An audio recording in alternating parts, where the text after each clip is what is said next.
like the idea of some energy independence, and I think it just makes sense from I guess, an energy conservation standpoint as well as a planet conservation standpoint. I mean, I'm not enamored with fossil fuels and being dependent upon oil and gas and all that.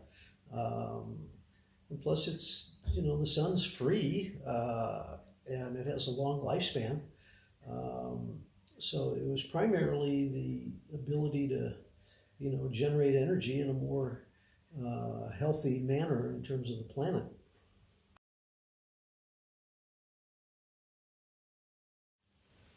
Well, the process really was simple. I mean, we saw your company's name at a friend's house and talked to them, and then Mike came over and basically worked with the engineer to give us a sense of how well it would work for us. We talked to some of the big solar providers before, and they refused to even consider putting solar on our house because we have a few trees around.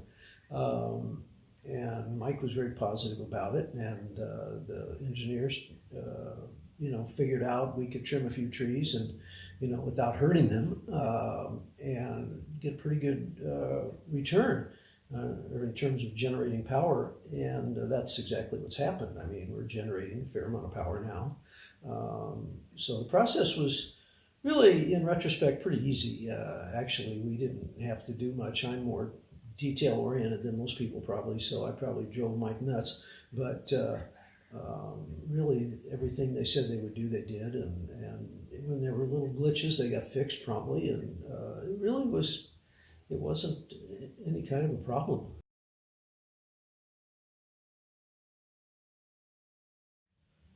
Just the energy independence. It's really about going green in a sense. I mean, I hate to use a political term, but there's no future in fossil fuels. I mean, we're going to run out eventually, and it's not healthy for the planet. And I've got grandchildren. I want them to, I'm concerned about global warming and all that stuff for my grandkids and what the world's going to be like.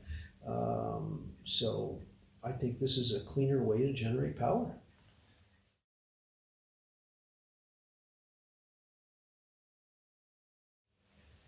Well, time's not an issue. It doesn't take long. I mean, it's pretty simple. You can get a few people out. They can give you bids. They can explain it to you. That doesn't take much time. So time is no excuse in my view. Or I shouldn't say no excuse. There are people that have 2 or 3 jobs. I, empathize with that. But I mean, money is always an issue for everybody. It depends how you want to do it. If you want to finance it, then I know there are ways to do that, and the system should be able to pretty much pay for itself over the long haul.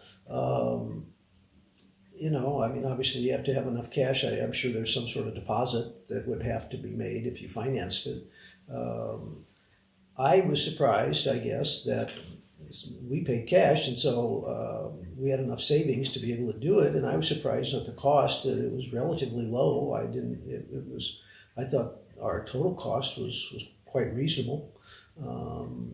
So again, I don't want to tell people what to do with their money. That's a very personal thing, but I think if you are willing to finance it and able to do that and have a little bit of deposit over the long haul, it should pay for itself, assuming you have a reputable dealer who gives you good energy recovery estimates.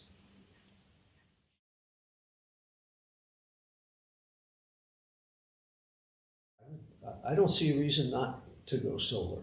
I just can't do it. The only reason we had for years were the big solar people would turn us down, like the people at Home Depot or wherever they are, that would ask you to, consider it. Then I'd say, okay, come on out to my place and take a look. And then they would go on Google Maps and Google Satellite, and they'd say, oh no, we can't do your house because you have trees.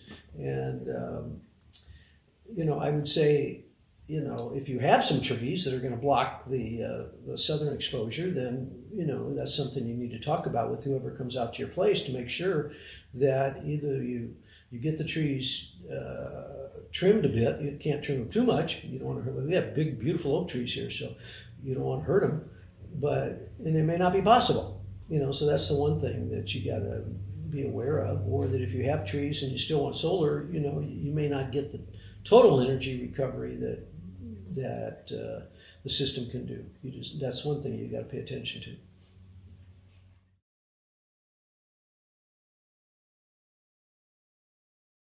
Well, the thing I like most is the two guys, really. Mike, who's sort of the project manager, and Francisco is he's the on-site supervisory worker, if you will. Mike was wonderful in terms of responding. He operates sort of like I do. It's 24/7 with him every day of the week, and whenever I had an issue, whether it was Saturday night or Wednesday during the day, it didn't matter. He'd be back to me within sometimes minutes when there was a little glitch or something like that. And because there are going to be glitches in every project. You're going to have things that just don't go according to plan. And he was on it. He was on it, and he had, if there was an issue, it was dealt with immediately. And there was a plan. So I always felt like I was in contact with him, and he was great about that. I felt the people were honest. I didn't feel like I was getting, taken advantage of. Francisco, a wonderful guy, a great worker. Same as Mike, in the sense that he said he would do, he did, and he did it well. And if there was a problem, he fixed it. So I was very happy with the on-site people.